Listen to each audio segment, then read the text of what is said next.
નમસ્કાર વિદ્યાર્થી મિત્રો. સીસી પ્રિલિમ જીસીઆરટી પ્રકરણ 6 મહાજનપદ અને એમાં આપણે પહેલો ભાગ જોઈ ગયા હતા. ટૂંકમાં આપણે અડધું ચેપ્ટર પૂરું કર્યું અને આજના સેશનમાં આપણે જ્યાંથી છોડ્યું હતું ત્યાંથી આજે પૂરું કરવાનો પ્રયત્ન કરીશું. પણ સૌથી પહેલા થોડું બ્રેઇનસ્ટોર્મિંગ કરી લઈએ ભાઈ, એટલે તમને થોડું રિવાઇઝ થઈ જાય.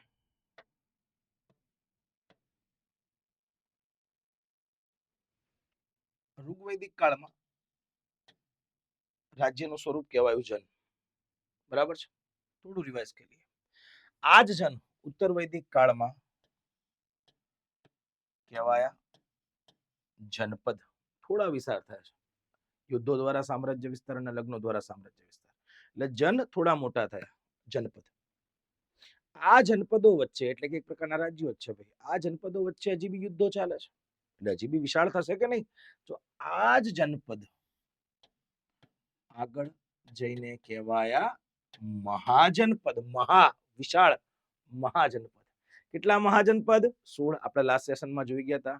ફરીથી કહું છું, જેને બી એ વિડીયો જોવાના બાકી છે અથવા તો થોડું ઘણું રિવાઇઝ કરવાનું બાકી છે, મારા પાછળના સેશન જોઈ લેજો, ક્લિયર થઈ જશે.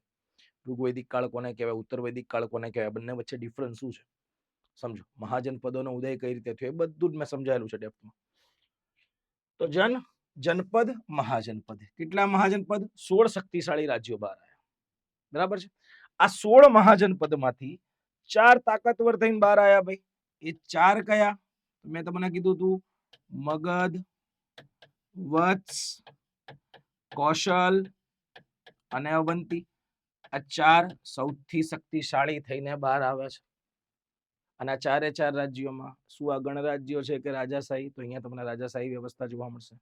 અને આ 4 માંથી એક તાકાતવર થઈને બહાર આવે છે, જે છે મગધ. એટલે મગધ ટૂંકમાં વિજેતા જાહેર થાય છે. 16 ટીમોમાંથી મગધ ફાઇનલ ટ્રોફી લઈ જાય છે. પછી મેં તમને લાસ્ટ સેશનમાં એ પણ સમજાવ્યું હતું કે આ મગધ ઉદયના કારણો શું છે. આ 16 માંથી એવા તો કયા રીઝન છે, એવી તો એની કઈ વિશેષતા છે જેના લીધે મગધ તાકાતવર થઈને બહાર આવ્યું છે, એ પણ મેં સમજાવ્યું હતું. સમજો, મગધની જીઓગ્રાફિકલ કન્ડિશન એવી છે, 3 બાજુએ પર્વત છે, એક બાજુ ગંગા યમુના નદી વહે છે. એ નદીઓનો ફળદ્રુપ મેદાની પ્રદેશ છે, જેને એમની ખેતીની સમૃદ્ધિમાં વધારો કર્યો છે. મગધની દક્ષિણે લોખંડ મળી આવ્યું છે. એ લોખંડનો 2 રીતે ઉપયોગ થયો છે, ખેતીમાં ઉપયોગ થયો છે અને યુદ્ધોમાં થયો છે. તો આ બધા કારણો હતા જે લાસ્ટ સેશનમાં મેં ડેપ્થમાં ચર્ચા કરી. સમજો, અહીંથી એ પ્રોસેસ ચાલુ થાય છે. જનપદ, મહાજનપદ. એ મહાજનપદમાંથી 4 તાકાતવર થઈને બહાર આવ્યા અને 4 માંથી એક તાકાતવર થઈને બહાર આવ્યું. અને હવે પછીનો આપણો મુદ્દો છે આ મગધ પર. સમજો, જે આપણે છોડ્યું હતું ત્યાંથી પકડવાનું છે આપણે. ક્યાં ગયું? અહીંથી. કેમ કે મગધ તાકાતવર થયું છે, તો મગધ પર જે વંશ છે એ આપણે વંશોની વાત કરવાની છે. જેમ કે એ જ મગધ પર સૌથી પહેલો, કેમ કે આપણી પાસે એના આર્કિયોલોજીકલ એવિડન્સ છે. સમજો, આમ તમને મગધનો ઉલ્લેખ મહાભારત કાળમાં જોવા મળશે. ભૃદ્રથ અને જરાસંઘ જોડાયેલા છે એની સાથે, પણ એના કોઈ આપણી પાસે આર્કિયોલોજીકલ એવિડન્સ નથી, પુરાતાત્વિક પુરાવા નથી. સમજો, એટલે આપણે આર્કિયોલોજીકલ એવિડન્સના આધારે મગધ પરનો સૌથી પહેલો વંશ માનીએ છે હર્યક વંશ. એ હર્યક વંશના રાજાઓને હરાવીને અથવા તો મારીને એક બીજો વંશ આવે છે જેનું નામ છે શિશુનાગ વંશ. અને એ જ શિશુનાગ વંશ પછી જે મગધ પર ત્રીજો વંશ આવે છે એ છે નંદ વંશ. અને એ જ નંદ વંશના છેલ્લા રાજા ધનાનંદની હત્યા કરીને ઈસવીસન પૂર્વે 323માં એક શક્તિશાળી સામ્રાજ્યનો પાયો નખાય છે મગધ પર, જેનું નામ છે મૌર્ય વંશ. ધીરે ધીરે ધીરે ધીરે ધીરે ધીરે સામ્રાજ્ય એસ્ટેબ્લિશ થઈ રહ્યું છે. એક નાનો એવો કબીલો એ મૌર્ય સામ્રાજ્યમાં એક અખંડ ભારતના રૂપમાં બહાર આવે છે. ધીરે ધીરે ધીરે ધીરે એસ્ટેબ્લિશમેન્ટ જોવા મળે છે. કોઈએ યુદ્ધો દ્વારા સામ્રાજ્ય કર્યું છે, કોઈએ લગ્ન દ્વારા સામ્રાજ્ય વિસ્તાર કર્યો છે. એ પ્રોસેસ આપણે સમજી ગયા છે. હવે મૂળ મુદ્દા પર આવીએ. જે આપણે વંશ જોવાના હતા, મહાજનપદો 16 જોઈ ગયા. અમુક મહત્વના મહાજનપદોની વાત કરી હતી, જેમ કે વૈશાલી. હવે ચાલુ અહીંથી કરવાનું છે. જો સમયગાળો શું છે? સમયગાળો યાદ રાખજો, ઇતિહાસની ઘટનાઓને ક્રોનોલોજીમાં સમજવા માટે છે. પ્રાચીન ભારત અને મધ્યકાલીનમાં એમબી હું છોકરાઓને કહેતો હોઉં છું કે સમયગાળો પૂછતા જ નથી. લોકો સમયગાળો પૂછશે ક્યાં ખબર છે? તારીખ અને વર્ષ સાથે આધુનિક ભારત. એટલે જ્યારે આધુનિક ભારત આપણે જીસીઆરટી ના ચેપ્ટર કરીશું ત્યારે હું તમને તારીખ સાથે ઉદાહરણ આપીશ. અહીંયા ખાલી સમજવા માટે છે કે ઈસવીસન પૂર્વે 603 થી ઈસવીસન પૂર્વે 323. કેમ કે 323 મૌર્ય સામ્રાજ્યની શરૂઆત થાય છે, પાયો નખાય છે. જો અહીંયા લખ્યું છે કે મગધના રાજાઓને હર્યક, શિશુનાગ તથા નંદ એ વંશોમાં વહેંચવામાં આવ્યા છે. સ્ટેપ બાય સ્ટેપ આપણે આ વંશો વિશે માહિતી મેળવી લઈએ.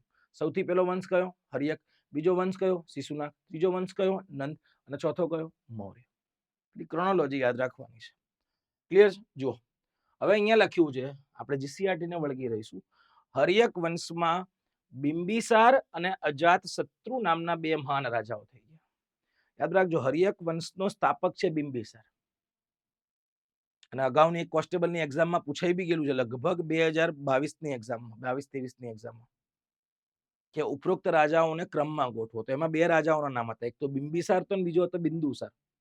યાદ રાખજો, સૌથી પહેલા બિંબિસાર આવે છે, પછી ચંદ્રગુપ્ત મૌર્યનો દીકરો બિંદુસાર, ક્રમમાં. યાદ રાખજો, નામમાં કન્ફ્યુઝ ના થતા. તો હર્યક વંશમાં થઈ ગયા બિંબિસાર અને અજાતશત્રુ.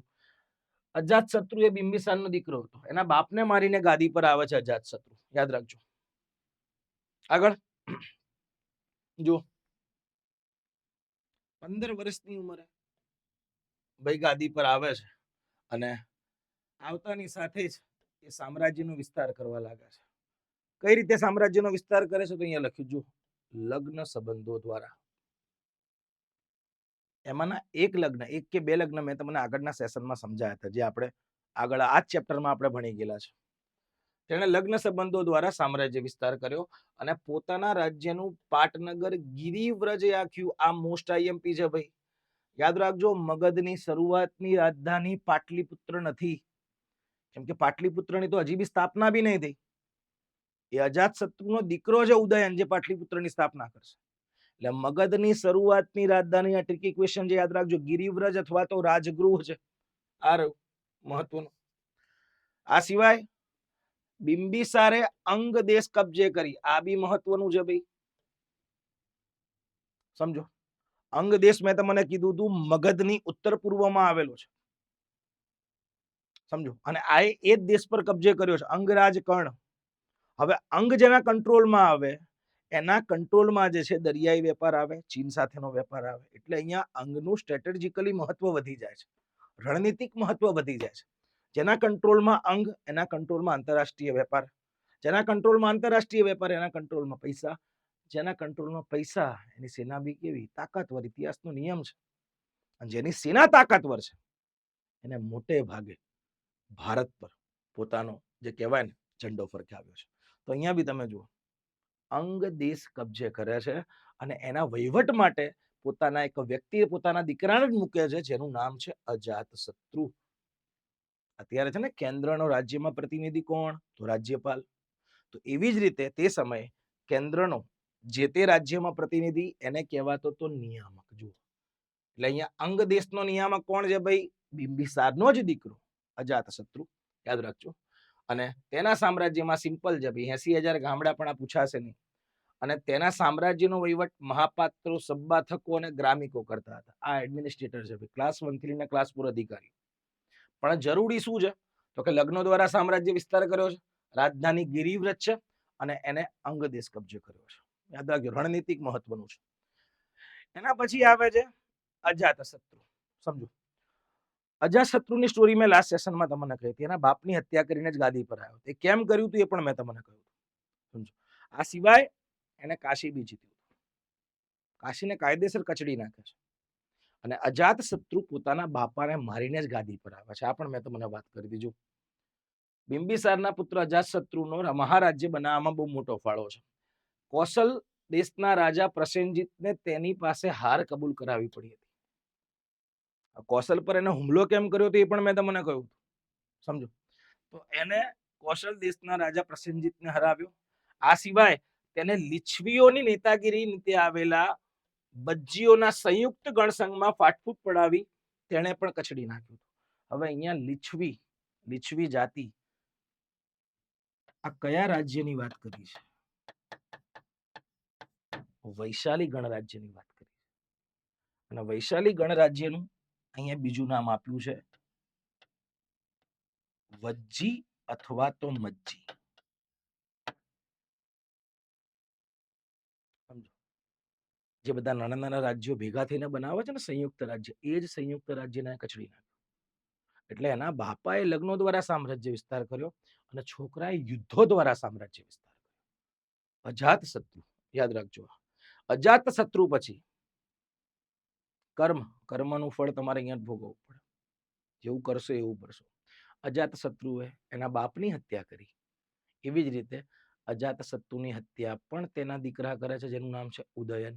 અને આ ઉદયનમાં એક જ ફેક્ટ યાદ રાખવાનું છે, જો અહીંયા લખ્યું છે કે તેણે પાટલીપુત્રમાં પોતાની રાજધાની ટ્રાન્સફર કરી. એટલે કે ટૂંકમાં પાટલીપુત્ર, એનું જો અહીંયા નામ લખેલું છે કૌંસમાં કુસુમપુરી. પાટલીપુત્રની સ્થાપના કરનારા વ્યક્તિ ઉદયન, બહુ મહત્વનું. ગંગા અને સોણ નદીને કાંઠે એને આ નગરની સ્થાપના કરી હતી. અને હવે પોતાની રાજધાની ટ્રાન્સફર કરે છે ક્યાં? પાટલીપુત્ર. એટલે અહીંથી ધીરે ધીરે પાટલીપુત્રનું મહત્વ વધતું જાય છે, જે મૌર્ય કાળમાં બી જોવા મળશે, ગુપ્ત કાળમાં બી જોવા મળશે. ક્લિયર છે? બિંબિસાર છે, અજાત શત્રુ છે, પછી છે શિશુનાગ વંશ. સમજો, કેમ કે ગાદી પર શિશુનાગ આવે છે એટલે એના નામ પરથી જ વંશનું નામ પડે છે. જુઓ શું લખે છે કે ઉદયન, મુંડ અને નાગદાશક ત્રણેય પોતપોતાના પિતાનો ઘાત કરીને ગાદી પર આવ્યા હતા. હવે આ નાગદાશક કોણ સાહેબ? તો કે આ નાગદાશક હતો હર્યક વંશનો છેલ્લો રાજા. હર્યક વંશનો છેલ્લો રાજા. અને એ જ નાગદાશકની હત્યા કરે છે એના મંત્રીઓ. પ્રજા કંટાળી ગઈ હતી એનાથી, એટલે મંત્રીઓ એની હત્યા કરે છે. અને એ જ મંત્રીઓમાંથી એક મંત્રીને કહેવાય છે અમાત્ય. જો એ મંત્રીઓમાંથી એક મંત્રી શિશુનાગ ગાદી પર આવે છે, એટલે અહીંથી બીજા વર્ષની શરૂઆત થાય છે શિશુનાગ વંશ. સિમ્પલ છે, હર્યક વંશ, શિશુનાગ વંશ. હર્યક વંશનો સ્થાપક કોણ? બિંબિસાર. શિશુનાગ વંશનો સ્થાપક કોણ? તો કે શિશુનાગ.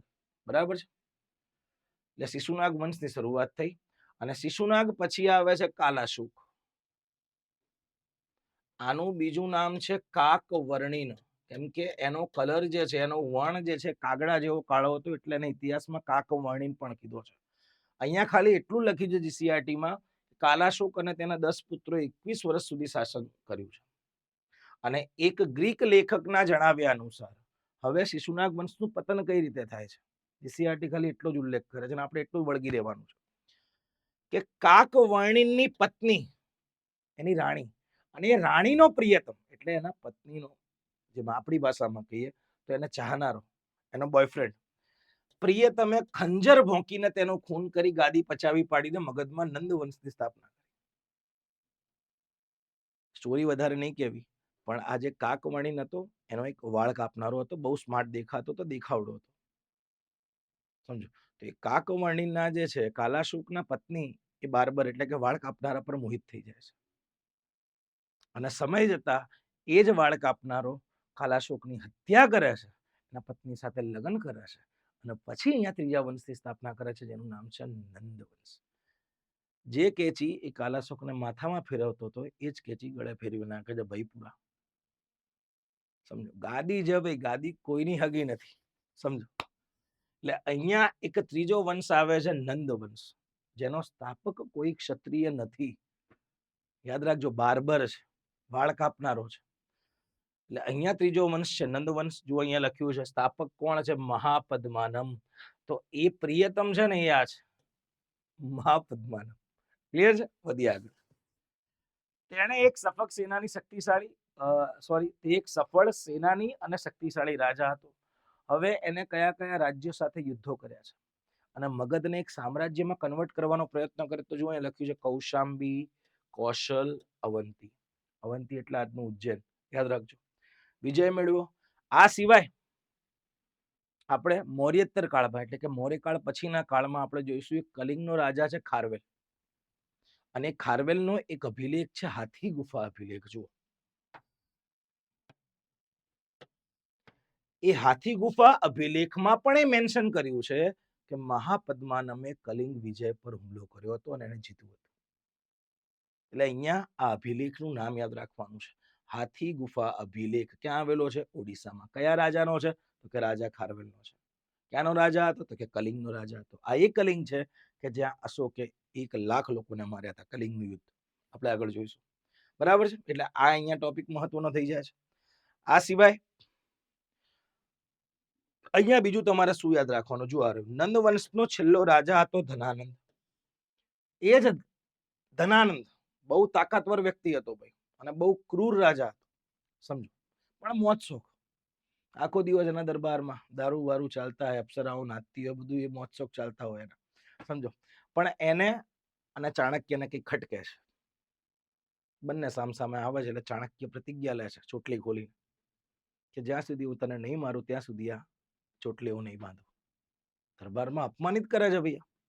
અને પછી એ જ ચાણક્ય એક છોકરાને તૈયાર કરે છે ધનાનંદને મારવા માટે, જેનું નામ છે ચંદ્રગુપ્ત મૌર્ય. અને એ જ ચંદ્રગુપ્ત મૌર્ય આગળ જતા ઈસવીસન પૂર્વે 323માં ધનાનંદની હત્યા કરીને મૌર્ય એમ્પાયરનો પાયો નાખે છે. જો ક્લિયર છે? એટલે 3 વંશો થઈ ગયા. હવે બીજી વસ્તુ અહીંયા શું સમજવાની છે?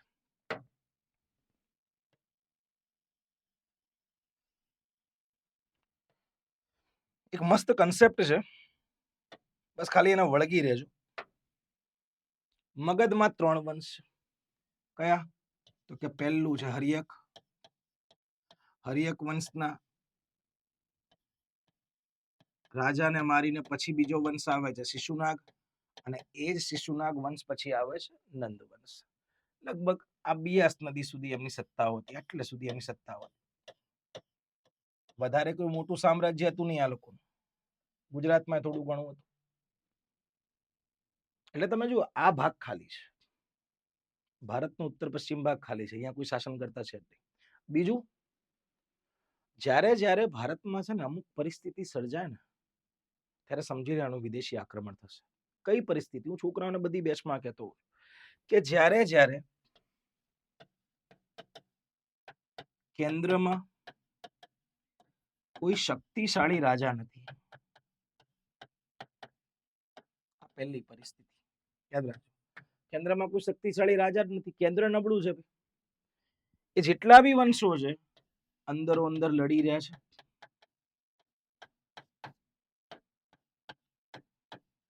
આ બીજી શરત. ત્રીજી શરત, એ લોકો અંદરો અંદર લડીને નબળા થઈ રહ્યા છે અને એમની સેના બી નબળી થઈ રહી છે. ટૂંકમાં યાદ રાખજો, ભારત જ્યારે જ્યારે નાના નાના રાજ્યોમાં વહેંચાયું છે, જ્યાં સુધી ભારત રહેશે ને ત્યાં સુધી આ શરત છે. મગજમાં નાખી દે. એટલે જ ઘણા બધા લોકો કહી જાય છે ભારત તેરે ટુકડે હોંગે, ભારત તેરે ટુકડે હોંગે. એટલે આ કરીને તો જુઓ, ખબર પડે. એ લોકોને ખબર છે કે જો આ ભારતના લોકોને ધર્મના નામ પર, જાતિના નામ પર વેચીશું તો આ લોકો લડશે. અને જો એ લડશે તો ફાયદો કોને થશે? પાકિસ્તાનમાં બેઠેલા એમના આકાઓને, ચીનમાં બેઠેલા એમના આકાઓને, બાંગ્લાદેશમાં બેઠેલા એમના આકાઓને. આ ભારતના લોકોને સમજવાની જરૂર છે. સમજો, ભારતને બહારના લોકોથી ડર નથી જેટલો ડર ભારતના અંદરના લોકોથી છે. ભારતને સૌથી વધારે નુકસાન જો કોઈ કરશે ને તો અંદરના લોકો. ભારતની અંદર જે ભારતમાં જ પેદા થાય છે, આ ધરતીમાં પેદા થાય છે, આ ધરતીમાં જે ઉગેલું અનાજ છે એ ખાય છે, આ ધરતી પર એ શિક્ષણ લે છે, એ ધરતી પરની જે સરકાર છે એ સરકારની યોજનાઓનો લાભ લે છે, અને પછી એ જ ભારત વિરુદ્ધ એ લોકો ષડયંત્ર રચે છે અને આતંકવાદી હુમલા કરે છે. ભારતને સૌથી વધારે નુકસાન બહારના લોકોથી નથી, અંદરના લોકોથી છે. બસ એ શરત અહીંયા હું તમને કહી રહ્યો છું કે ભારત જ્યારે જ્યારે નાના નાના રાજ્યોમાં વહેંચાયું છે, જો વહેંચાયું છે, જ્યારે જ્યારે આપણે અંદર અંદર લડ્યા છે, જ્યારે જ્યારે આપણે અંદર અંદર લડી નબળા થયા છે, સેના નબળી થઈ છે, જ્યારે જ્યારે ભારતમાં પરિસ્થિતિ સર્જાઈ છે ને ત્યારે એનો લાભ હંમેશા વિદેશી જાતિઓએ જ લીધો છે. તો અહીંયા બીજું ભારતની પરિસ્થિતિ છે, નાના નાના રાજ્યોમાં વહેંચાયું છે, અંદર અંદર લડી નબળા થઈ રહ્યા છે. તો આ જ સમયમાં ભારતમાં સૌથી પહેલું વિદેશી આક્રમણ થાય છે ઈસવીસન પૂર્વે 6ઠી સદીમાં, જેને કહેવાય છે ઈરાની આક્રમણ. અને એ જ ઈરાની રાજાઓને હરાવીને ઈસવીસન પૂર્વે 6ઠી સદીમાં ભારત પર બીજું આક્રમણ થાય છે, સિકંદર. એટલે હવે જે જોવાના છે, બે આક્રમણ જોવાના છે. વિદેશી આક્રમણ સૌથી પહેલું કયું મગજમાં નાખી દેજો, ઈરાની. અને બીજું આક્રમણ કયું, ગ્રીક. ગ્રીક એટલે સિકંદરનું આક્રમણ. ક્લિયર છે? જો હવે એ પરિસ્થિતિ સમજાવવાની છે. આ લખ્યું છે, ઈરાની અને મેસિડોનિયા, ગ્રીસ ના આક્રમણો અને તેના પરિણામો. આ આક્રમણ ના લીધે સમજો ભારતના સમાજ, ભારતના ધર્મ, ભારતની ઇકોનોમી પર શું પરિવર્તન આવ્યું. આ મેન્સના પર્સપેક્ટિવથી આ પરિણામો મહત્વના છે. તમે સીસી મેન્સ લઈ લો, જીપીએસસી મેન્સ લઈ લો, આ કામનું છે. જો ઈસવીસન પૂર્વે 6ઠી સદીમાં સૌથી પહેલું ભારત પર થયેલું વિદેશી આક્રમણ ઈરાની. ઈસવીસન પૂર્વે 4ઠી સદીમાં બીજું આક્રમણ છે ગ્રીક. ગ્રીક એટલે સિકંદર. જો અહીંયા લખેલું છે, મેં જે સમજાયું ને એ અહીંયા લખેલું. જો અંદર અંદર લડી નબળા થઈ ગયા, શક્તિશાળી રાજા ના હતા. એટલે અહીંયા તમને સીસીઈ માં પૂછી લે અથવા પીએસઆઈ માં 5-6 માર્ક્સમાં એ લોકો પૂછી લે કે ભારત પર આક્રમણ થવા માટે, વિદેશી આક્રમણ થવા માટેના જવાબદાર કારણોની ચર્ચા કરો. તો આ 5 થી 6 કારણો અહીંયા આપેલા છે, એ તમારે લખવાનું છે. બરાબર છે? જે મેં અહીંયા તમને સમજાયા. હવે ઈરાની આક્રમણ સમજો. અત્યારે બી તમે જુઓ ઈરાન ચર્ચામાં છે, શિયા મેજોરિટી દેશ છે.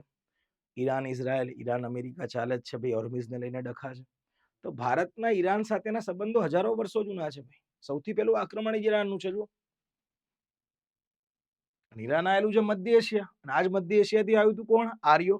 એ બી સંબંધ છે ભાઈ. દ્રવિડો બી એવું કહેવામાં આવે છે કે ત્યાંથી આવ્યા હતા. તો આ બધા આપણા ઐતિહાસિક સંબંધો બતાવે છે. જો તો અહીંયા સૌથી પહેલો કયો રાજા ઈરાની જેને ભારત પર આક્રમણ કર્યું? તો જો અહીંયા લખેલું છે, ઈસવીસન પૂર્વે 6ઠી સદીમાં સમ્રાટ સાયરસની પ્રદેશ લાલસા. પ્રદેશ લાલસા એટલે સામ્રાજ્ય વિસ્તાર. એને ભારત પર આક્રમણ કરવાની શરૂઆત કરી. તો આ પહેલું ફેક્ટ બહુ મહત્વનું કે ભારત પર આક્રમણ કરનાર સૌથી પહેલો ઈરાની રાજા કયો? તો જુઓ, સમ્રાટ સાયરસ. બરાબર છે? બીજું ફેક્ટ, ક્રોનોલોજી યાદ નહીં રાખવાની, હું જે કહું છું એ પકડી રાખવાનું.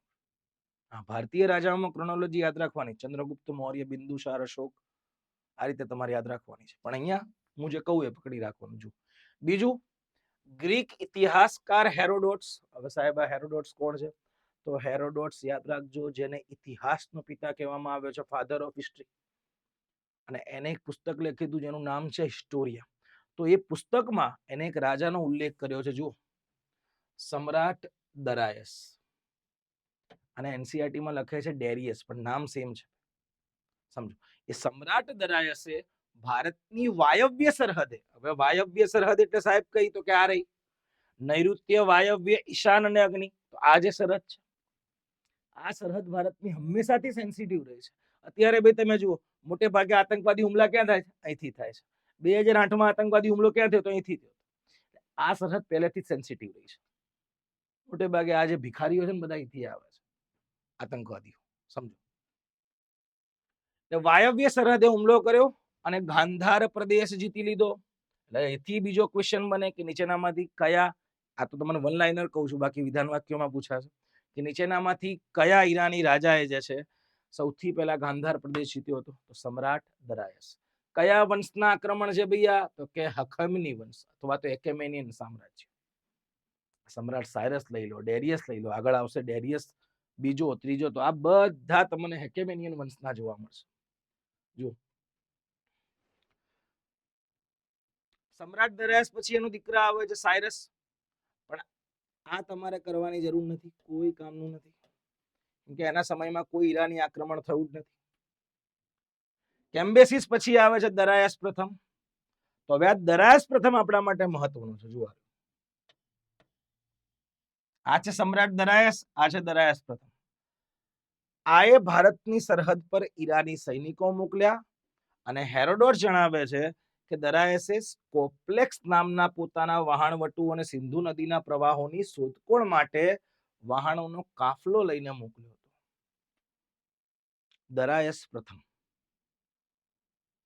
હેરોડોટ્સ ઇતિહાસનો પિતા એ પોતાના પુસ્તકમાં એવું કહે છે કે આ રાજાએ કે આ જે સિંધુ નદી જે છે એના પ્રવાહો કઈ કઈ જગ્યાએ જઈ રહ્યા છે, સમજો, તે પ્રવાહોની શોધખોળ માટે કે ચેક કરો ભૈયા ક્યાં જાય છે, એના માટે સ્કોપલેક્સ નામના પોતાના વહાણવટુઓના કાફલાને મોકલ્યો હતો. તો અહીંયા રાજાનું નામ મહત્વનું છે અને આ સ્કોપલેક્સ નામ મહત્વનું છે. જો દરાયસ પ્રથમ, બરાબર છે.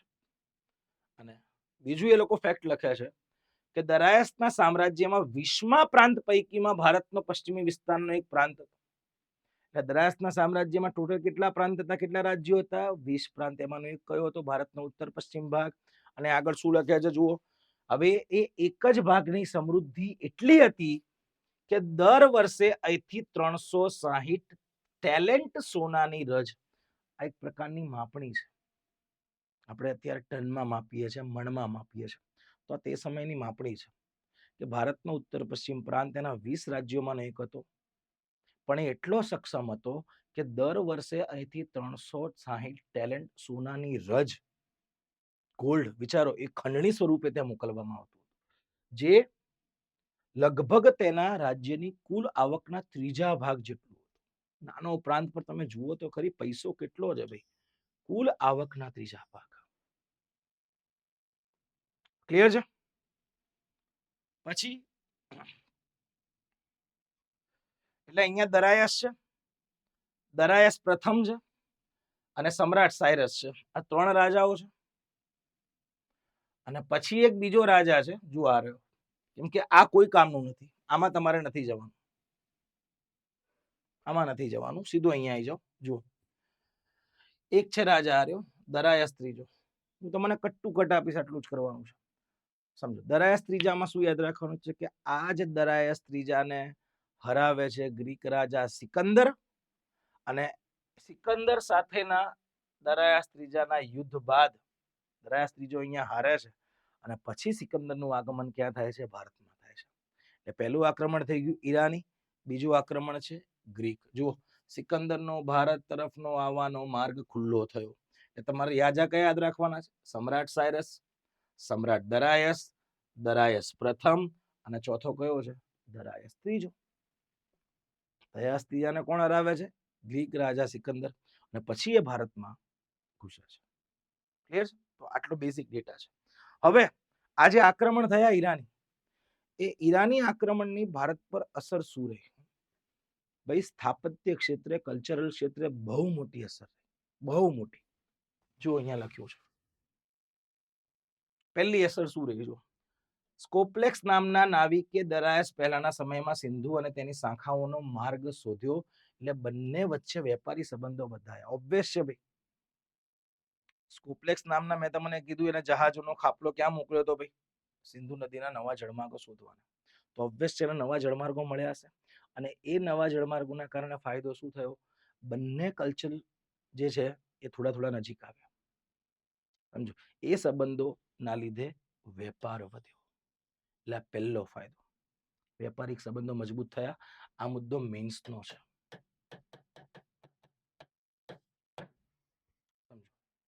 બીજું, ભારતના ઘણા ભાગમાંથી ઈરાનના સોનાના અને ચાંદીના સિક્કા મળી આવ્યા. જો અહીંયા નામ લખ્યું છે એટલે મહત્વનું. જો, હિન્દના ઘણા ભાગોમાંથી ઈરાનના સોનાના સિક્કા દરીક અને ચાંદીના સિક્કા સિગલોય મળી આવ્યા છે. ફરીથી કહું છું, સોનાના સિક્કા દરીક અને ચાંદીના સિક્કા સિગલોય મળી આવ્યા છે. આ નામ યાદ રાખજો. ક્લિયર છે? આ સિવાય, એટલે પહેલું આ વેપારી સંબંધો વધ્યા, બીજું સોના ચાંદીના સિક્કા મળી આવ્યા છે, ત્રીજું સમજો, ભારતની પશ્ચિમી સરહદે જુઓ, ખરોષ્ટી લિપિનો જન્મ થયો. અને આ જ ખરોષ્ટી લિપિ અશોકે પોતાના ઉત્તર પશ્ચિમ ભાગમાં જે શિલાલેખ મૂક્યા છે, એ શિલાલેખમાં તેણે ઉપયોગ કર્યો છે. ટૂંકમાં આ ખરોષ્ટી લિપિનો ઉપયોગ કયા રાજાએ કર્યો છે? સમ્રાટ અશોક. અને ચોથી વસ્તુ યાદ રાખજો, આ ઈરાનનો જે રાજા છે, જેનું નામ છે દરાયસ પ્રથમ, આ જ દરાયસ પ્રથમ પાસેથી, યાદ રાખજો, સમ્રાટ અશોકને સૌથી મહત્વનું શિલાલેખો સ્થાપવાની પ્રેરણા મળી.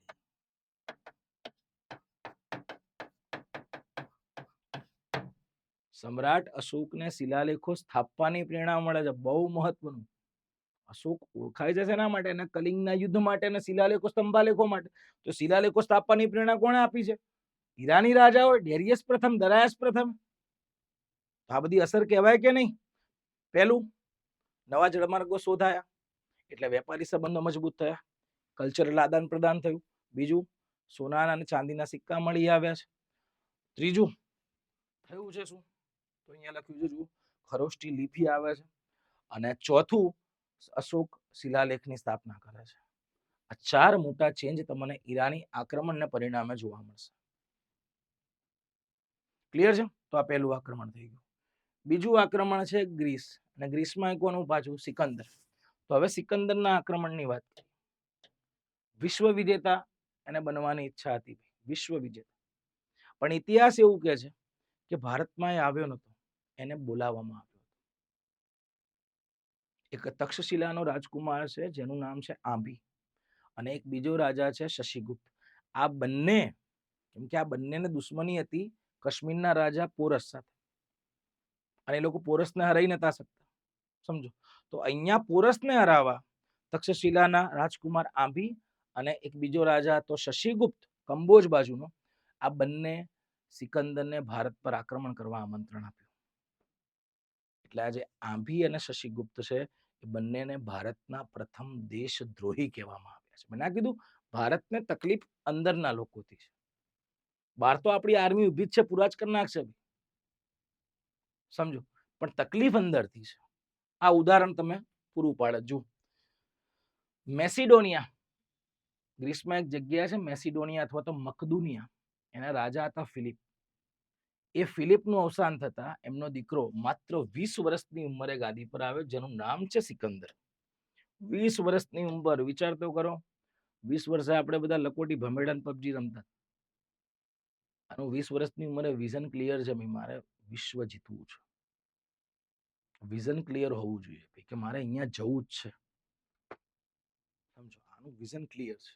જો, અને તેના જે આક્રમણો છે, કેમ કે મૂળ મેસિડોનિયાનો છે, તો એના આક્રમણો ભારતના ઇતિહાસમાં મેસિડોનિયાના આક્રમણો તરીકે ઓળખાય છે. કયા રાજાને હરાવીને ભારતમાં ઘૂસે છે? તો કે ઈરાની રાજા દરાયસ ત્રીજો. યાદ રાખજો. અને યુદ્ધનું નામ શું છે કે જેમાં એ અરબેલાના એમાં એ દરાયસ ત્રીજાને હરાવે છે? તો આ રહ્યું અરબેલાનું યુદ્ધ. અરબેલાના યુદ્ધમાં ઈરાનના દરાયસ ત્રીજાને હરાવીને સિકંદરે ભારત પર આક્રમણ કરવાની શરૂઆત કરી. યાદ રાખજો. બીજું, જેમ જેમ આગળ આવે છે પોતાની વ્યવસ્થા અનુસાર એક કિલ્લો બનાવે છે, કિલ્લાઓ બનાવે છે. ટોટલ 3 કિલ્લા બનાવ્યા હતા. એમાંનો એક કિલ્લાનો અહીંયા નામ આપ્યો. જો, આવા એક કિલ્લા નાસિયાથી તેણે તક્ષશિલાના રાજા તથા સિંધુની પશ્ચિમે આવેલા રાજાઓને પોતાનામાં ભળી જવા આમંત્રણ આપ્યું. સમજો, આ કિલ્લાનું નામ લખ્યું છે. અને અહીંયા તક્ષશિલાનો રાજા, અહીંયા નામ નથી આપ્યું, કદાચ જો આગળ હોય તો, પણ મેં તમને કીધું, જો આ રહ્યો આંભી કુમાર, પોતાના પુત્ર આંભી કુમારને મોકલ્યો. બરાબર છે, જે મેં તમને આગળ સ્ટોરી સમજાવી છે. એટલે અહીંયા આંભી કુમાર અને એક બીજો રાજા છે શશિગુપ્ત, એ સિકંદરને ભારત જીતવા માટે મદદ કરે છે. એટલે સિકંદર સૌથી પહેલા કોની સાથે લડ્યો છે ખબર છે? તો સૌથી પહેલા એ લડ્યો છે, હમણાં મેં જે નામ કીધું છે, કાશ્મીરનો રાજા પોરસ. આ બંને વચ્ચે એક ભયંકર યુદ્ધ થાય છે. સમજો, પણ કઈ નદીના કાંઠે થાય છે? તો કે ઝેલમ નદીને કાંઠે.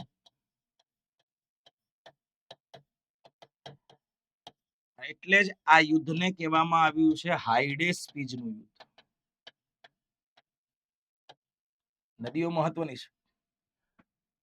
હાઇડેસ્પીઝનું યુદ્ધ કહેવામાં આવ્યું છે, યાદ રાખજો. અને આમાં જીતે છે કોણ? તો કે સિકંદર જીતે છે. પોરસની વીરતાથી એટલો પ્રભાવિત થઈ ગયેલો કે એણે પોરસને જે છે છોડી મૂક્યો, એનું રાજ્ય પાછું આપી દીધું, એવું ઇતિહાસ કહે છે.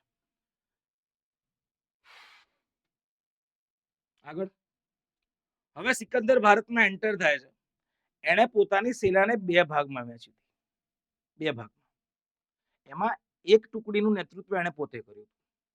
અને બીજી ટુકડીનું નેતૃત્વ એના બે સેનાપતિઓએ કર્યું, જેનું નામ છે હિફેસ્ટિયન અને પેરાડિક્કા. જો અહીંયા લખેલું છે, હિફેસ્ટિયન અને પેરાડિક્કા. સમજો, એને પોતાની સેનાને બે ભાગમાં વહેંચી હતી, ખાલી નામ યાદ રાખવાના છે. જો ક્લિયર છે બધી. આગળ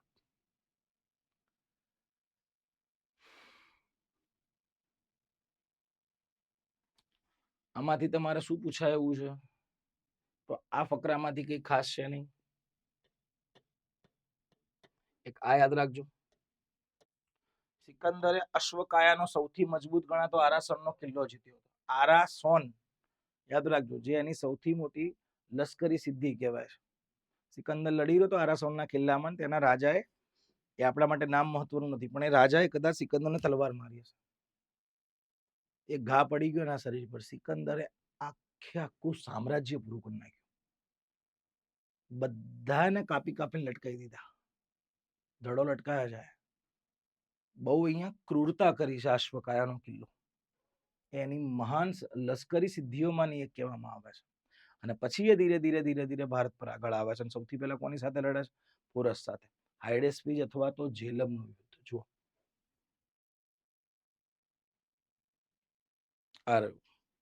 રઘુવંશી રાજા પર્વતક, જેને પુરુ અથવા તો પોરસ કહેવામાં આવે છે. બરાબર છે, અહીંયા લખ્યું છે. ડન છે. હવે કાશ્મીરના રાજા પોરસને હરાવ્યો પછી સિકંદર આગળ વધવાનો પ્રયત્ન કર્યો, અને આગળ એની સેના જે છે એક નદી કાંઠે પહોંચી, જેનું નામ છે બિયાસ. બિયાસ નદી કાંઠે એની સેના પહોંચે છે. એટલે જે સમયે સિકંદરનું આક્રમણ થયું, બિયાસ નદી નજીક પહોંચ્યો, એ સમયે પાટલીપુત્રની ગાદી પર ધનાનંદ બેઠો હતો. ધનાનંદ મેં ના કીધું ક્રૂર રાજા હતો, ક્રૂર રાજા, કોઈને નતો છોડતો. તો હવે એ ધનાનંદની વીરતાઓની ગાથાઓ જે છે, આ સિકંદરની સેના જે અહીંયા ઊભી છે એને સાંભળી, એટલે એ લોકોમાં ડર બેહી ગયો. અને આમાં ક્યાંક ને ક્યાંક ચાણક્યનો પણ હાથ છે. સ્ટોરી મેં ના કીધું બહુ લાંબુ છે. ચાણક્યએ બી અહીંયા અફવા ફેલાઈ હતી આક્રમણ રોકવા માટે, કે જો તમે બિયાસ નદી ઓળંગીને આ બાજુ આયા, તો આ બાજુની ધરતી છે ને દેવોની ભૂમિ છે, પવિત્ર ભૂમિ છે. જો તમે ખરાબ ઉદ્દેશથી એની પર પગ મૂક્યો ને, તો તમારી લાશો પડવાની શરૂઆત થશે. એક તો અફવા કામ કરી ગઈ, અને બીજું ધનાનંદનો ડર, કે જો બિયાસ નદી ઓળંગીને આપણે આ બાજુ જઈશું તો ધનાનંદની સેના આપણને જીવતી નહીં મૂકે. એટલે ડરના કારણે એવું કહેવામાં આવે છે કે એની સેનામાં વિદ્રોહ થાય છે. હવે સેના જ નથી તો સેનાપતિ ગમે તેટલો તાકાતવર હોય, શું કરશે? એટલે સિકંદર અહીંયા બિયાસ નદી ઓળંગ્યા વગર જ પાછો જતો રહે છે. એટલે બે નદીઓ મહત્વની છે. એક તો આ ઝેલમનું યુદ્ધ મેં તમને કીધું, અને બીજું એ કઈ નદી ઓળંગી શકતો નથી, તો કે બિયાસ નદી. યાદ રાખજો, બિયાસ નદી એ ઓળંગ્યા વગર જ પાછો ફરે છે. જો અહીંયા એ લોકોએ લખેલું છે, જીસીઆરટીમાં મેન્શન છે. નંદોની સત્તા અને સમૃદ્ધિના બળ વિશે તેમણે સાંભળ્યું હતું, તેથી તે લોકો આગળ વધવા તૈયાર ન હતા. સમજો, અને અહીંયા લખ્યું, જો આખરે બિયાસ નદીના કાંઠે પથ્થરોની 12 વેદીઓ બનાવીને ગ્રીક દેવતાઓને બલિદાન આપીને ભારે હૃદય સાથે સિકંદર હિંદમાંથી પાછો ફર્યો. અને જેવો પાછો ફરે છે, આગળ જતા તેનું અવસાન થાય છે. સમજો, એટલે એને એવું કહેવામાં આવે છે કે બેબીલોનમાં એનું અવસાન થયું હતું, આફ્રિકામાં એને દફનાવવામાં આવ્યો. એટલે બિયાસ નદી ઓળંગ્યા વગર જે ભારતમાંથી પાછો જતો. જે સમયે સિકંદરનું આક્રમણ થયું, પાટલીપુત્રની ગાદી પર કોણ હતું? ધનાનંદ. ક્લિયર છે? હવે ઈરાની આક્રમણ, તેના પરિણામો આપણે જોઈ ગયા. તો આજે સિકંદરનું આક્રમણ થયું, તો એના બી પરિણામો કંઈક હશે ને ભાઈ? આ બી મેન્સનો મુદ્દો છે. તો એના પરિણામોમાં તમારે શું યાદ રાખવાનું છે? પહેલું,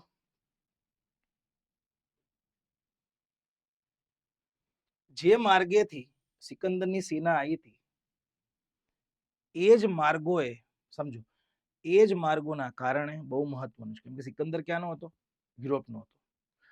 એ જ માર્ગોથી હવે યુરોપની પ્રજા ધીરે ધીરે ધીરે ધીરે ધીરે ધીરે ભારત તરફ આવવા લાગી. યુરોપ અને ભારત વચ્ચે જે છે એ વેપારિક સંબંધો સ્થપાયા. લાલ સાગરનો માર્ગ ખુલે છે, પછી ફારસની ખાડીનો માર્ગ ખુલે છે, હોર્મુઝનો માર્ગ ખુલે છે, અને આ બધા માર્ગોને લીધે યુરોપ અને ભારત વચ્ચેના વેપારો વધ્યા. આ કનેક્ટિવિટી વધી. જો અહીંયા લખ્યું છે, દુનિયા વચ્ચેના સંપર્કો વધ્યા. સમજો, ભારતનું જ્ઞાન જે છે, ભારતનું દર્શન શાસ્ત્ર એ જ રસ્તાઓના માધ્યમથી યુરોપમાં ગયું. લોકોને ખબર પડી કે ભારત શું છે. આ પહેલો ફાયદો. જો અહીંયા લખેલું છે, ભારતના ધર્મ અને તત્વજ્ઞાનનો પરિચય જે છે એ દુનિયાને થયો. બીજું ચેન્જ ક્યાં આવ્યો છે? તો કદાચ અહીંયા આમાં લખેલું નથી, પણ બીજું ચેન્જ યાદ રાખજો, જે ડીવાયએસઓ માં પૂછાઈ ગયેલું છે, કે જે અશોકના સ્તંભાલેખો છે, એ અશોકના સ્તંભાલેખો પર જે પશુઓની આકૃતિ છે ને, એ પશુઓની આકૃતિ આપણને ગ્રીક આક્રમણની દેન છે. એટલે પહેલું પરિણામ ક્યાં આવ્યું ભાઈ? તો કે આપણા અને યુરોપ વચ્ચેના વેપારિક સંબંધો વધ્યા. બીજું, ભારતીય ધર્મ અને દર્શનશાસ્ત્ર તત્વજ્ઞાનનો પરિચય યુરોપને થયો. અને ત્રીજું, અશોકના જે સ્તંભાલેખો છે, સ્તંભાલેખો પર પશુઓની આકૃતિ જે છે એ ગ્રીક આક્રમણનું પરિણામ છે. ક્લિયર છે? તો આ થઈ ગયું આપણું આજનું સેશન. અને ફરીથી કહું છું, જો તમને આજે જીસીઆરટીમાં ચેપ્ટર ચલાયા છે એના સંદર્ભમાં તમારે એમસીક્યુ જોઈતા હોય ચેપ્ટર વાઇઝ, અથવા તો આજે મારી હેન્ડ રિટન જે કહેવાય ને લખેલી નોટ્સ જોઈતી હોય, તો એના માટે તમારે આજે મારી ટેલિગ્રામ ચેનલ છે જીએસ વિથ ધવલ સર, એને તમારે જોઈન કરવું પડશે. મેં આના સિવાય બી આગળ જેટલા બી લેક્ચર લીધેલા છે એની પીડીએફ અહીંયા મૂકી દીધેલી છે. ક્લિયર છે? અને વિડીયોને વધુને વધુ લાઈક કરો, વધુને વધુ એને શેર કરો અને ચેનલને સબસ્ક્રાઇબ કરો. તો મળીએ પ્રકરણ 7 એટલે કે નવા સેશનમાં. પ્રકરણ 7 મૌર્ય સામ્રાજ્ય. ક્લિયર? ત્યાં સુધી આપ સૌને જય હિન્દ, જય ભારત.